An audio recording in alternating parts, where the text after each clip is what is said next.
Assalamualaikum warahmatullahi wabarakatuh. Salam sejahtera bagi kita semua. Shalom, Om Swastiastu, Namo Buddhaya, Wetu Tongtian. Salam kebajikan. Yang terhormat Ibu Fetty Oktaviani M.Kom selaku dosen mata kuliah Public Speaking serta rekan-rekan mahasiswa yang saya banggakan. Perkenalkan, saya Misha Sharon Buntarman dengan NIM 0553192226 dari Program Studi Ilmu Komunikasi UPBJJ UT Bandung. Pernah gak sih kalian buka TikTok, tapi setelah itu malah jadi ngerasa overthinking, ngerasa ada yang kurang, entah dari penampilan, gaya hidup, atau merasa hidup kita ini biasa aja dibanding orang lain di media sosial. Padahal sebelumnya kita terlihat baik-baik aja. Sekarang, hampir setiap hari kita melihat kehidupan orang lain yang terlihat sempurna. Mulai dari gaya hidup yang estetik, pencapaian di usia muda, bahkan sampai standar hidup yang seolah-olah harus dicapai secepat mungkin. Bahkan mungkin tanpa kita sadari bersama, media sosial ini membuat kita terus membandingkan diri sendiri dengan orang lain. Yang lebih bahayanya, lama-lama kita jadi percaya bahwa nilai diri kita ditentukan oleh seberapa menarik kita di internet. Dalam jurnal tahun 2025 mengenai konstruksi sosial standar kecantikan di TikTok, dijelaskan bahwa media sosial ini memiliki pengaruh yang besar terhadap cara Gen Z memandang dirinya sendiri. Ditambah lagi fakta yang menyatakan bahwa mayoritas Gen Z menggunakan TikTok sebagai informasi dalam kehidupan sehari-hari. Akibatnya, standar yang terus muncul di media sosial perlahan dianggap sebagai kenyataan yang harus diikuti. So, yang menjadi pertanyaannya, di tengah dunia yang terus menuntut kita menjadi sempurna ini, apakah kita paham betul rasanya menjadi cukup? Oleh sebab itu, izinkan saya Misha Sharon mengajak teman-teman semua untuk memahami bagaimana standar di media sosial mempengaruhi cara kita menilai diri sendiri. Oleh pembahasan yang berjudul The Art of Being Enough, Gen Z versus standar TikTok. Let's go! Sejak era pandemi COVID-19 ini, penggunaan media sosial terus meningkat drastis. Hampir seluruh aktivitas kehidupan manusia beralih ke online.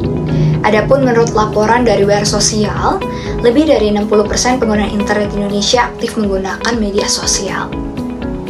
Dan TikTok menjadi salah satu platform dengan pertumbuhan tercepat tersebut. Sebagai Gen Z yang tumbuh di era digital, media sosial sudah menjadi bagian dari kehidupan sehari-hari. TikTok memiliki pengaruh yang sangat besar.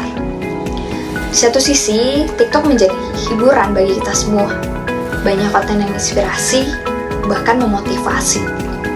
Namun, di satu sisi yang lain, TikTok menjadi tempat munculnya standar-standar baru. Satu yang menjadi masalah adalah apa yang kita lihat di TikTok seringkali bukan kehidupan nyata seseorang. Sesuatu yang jarang terlihat adalah prosesnya, tekanan hidupnya, atau bahkan masalah yang mereka sembunyikan di balik layar. Padahal yang kita lihat di TikTok seringkali hanyalah highlight, suatu potongan terbaik yang sudah dipilih, diedit, dan difilter. Namun, justru kita membandingkan kehidupan nyata seseorang tersebut dengan versi terbaik orang lain. Akhirnya banyak anak muda merasa tertinggal. Banyak yang merasa insecure karena merasa pencapaiannya belum cukup. Banyak juga yang merasa takut dianggap gagal hanya karena hidupnya tidak seperfect orang lain di media sosial. Realitanya tekanan itu nyata. Sekarang kita hidup di mana orang bukan cuma berlomba menjadi sukses, tetapi terlihat sukses. Kita dituntut untuk selalu produktif, selalu update, selalu terlihat bahagia. Padahal manusia bisa lelah. Manusia memiliki proses. Satu yang paling berbahaya adalah ketika kita mulai kehilangan rasa cukup. Kita terlalu sibuk mengejar validasi orang lain, sampai lupa caranya menghargai diri sendiri. Lalu bagaimana kita menyikapinya? The Art of Being Enough mengajarkan bagaimana kita menerima diri. Menjadi enough bukan berarti berhenti berkembang, tetapi berhenti mengukur diri dengan standar yang bukan milik kita. Kita belajar bahwa setiap orang memiliki proses dan waktunya masing-masing. Karena hidup bukan kompetisi. TikTok mungkin boleh bisa menentukan tren hari ini. Kita boleh belajar dari media sosial, kita boleh termotivasi. Namun tidak halnya dengan terbawa arus ke arah yang bukan seharusnya. Karena pada akhirnya, manusia diciptakan bukan menjadi sebuah konten. Manusia diciptakan untuk tetap hidup dan bertumbuh, mengalir dan tidak terbawa arus. And as what Taylor Swift once said, the scary news is you are on your own now. But the cool news is you are on your own now. So, believe in yourself and you'll be unstoppable. But always remember to stay humble and not only be a blessing to yourself, but also be the blessing to the other. Sito, Timo, Tumoto. Karena manusia hidup untuk memanusiakan manusia lain.